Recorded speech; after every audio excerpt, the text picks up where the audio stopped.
preventing, reducing, and eliminating preschool suspensions, and also reducing the disproportionate number of preschoolers who are suspended and expelled from early childhood programs. What are the strategies? What can we do?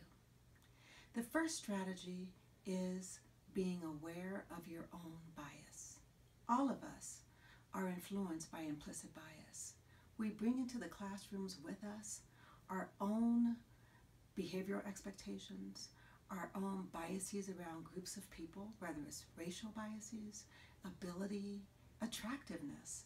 We have biases that influence the decisions we make about children. We have to be aware of them. Remember, aware is halfway there. The second strategy is to really be aware of your hot buttons. Behavior is defined by the person who is most annoyed by it. There are some behaviors that really get under some people's skin, and there's other behaviors that don't bother some people. You have to be aware of the behaviors that really push your buttons, because when your buttons are pushed, it's really your problem. It's not the child's problem. Children push buttons. That's what they do. And when you expose them, they seem to push them even more. The key is how you respond to that. And how you respond to your buttons being pushed depends on how aware you are of your hot buttons. The next strategy is really knowing your children. You have to develop a personal, authentic, loving, caring relationship with each and every child in your classroom. And when you do that, you're aware of the behaviors that are triggered by certain events in the classroom. Speaking of the classroom, the next strategy is really setting up an environment for success. Setting up the physical environment. Do you have enough toys and equipment? Are children fighting over them? Do you have open pathways through your centers where children can walk through and upset the balance of the children working in that area? Are children walking through the block area, knocking over block structures? The other part of the environment is set up in the rules and the expectations. Do children really know what the rules are? Have you taught them the rules? What are the rules? Do you reinforce those rules throughout the day? Do you reinforce those rules consistently with each and every child? Then, are you teaching pro-social skills? Do you teach children how to behave? Do you work with families and ask them what are your behavioral expectations of the child and incorporate that into your classroom? Do you teach children how to make friends? Do you teach children what to do when they become upset? Do you teach children how to manage those strong, intense emotions? Because if children don't know how to behave, then our job is to teach them, not punish them, not kick them out, not send them home for the day, but to teach them.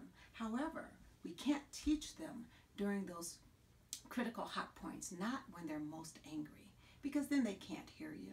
Can you imagine someone trying to teach you how to react when you're already upset? No, that won't work. It won't work for you, and it doesn't work for children. The next strategy is to know where to go for help. First, engage in training that will help you in managing challenging behaviors. The pyramid model is an excellent training program. There are other programs that you can engage in to help you to know how to handle these behaviors before they come up.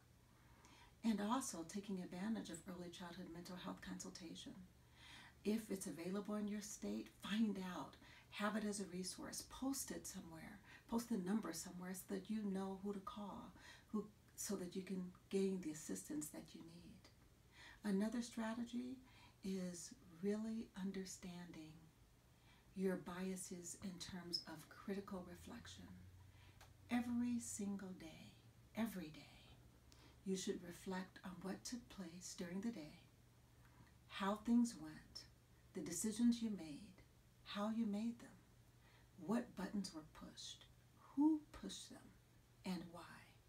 And then the action you took.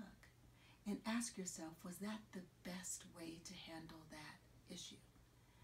Why did this child in particular push my buttons? What came up for me, and how can I handle it differently?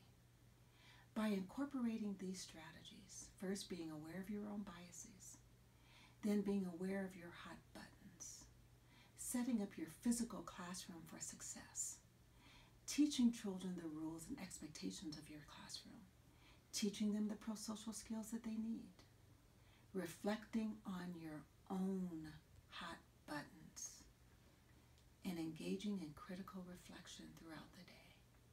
These strategies can help us to reduce and eliminate preschool suspensions.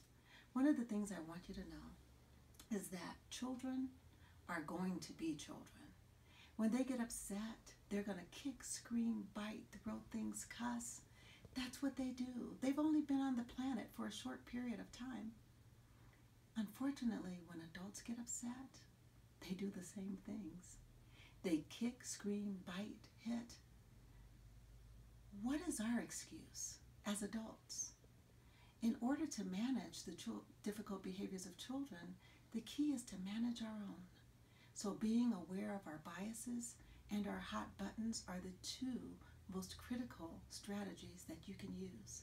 And you look at those things by engaging in critical reflection every day. I'm sure we can put an end to this. As Walter Gilliam said, suspensions is an adult behavior. We have the power to stop it. So let's do that.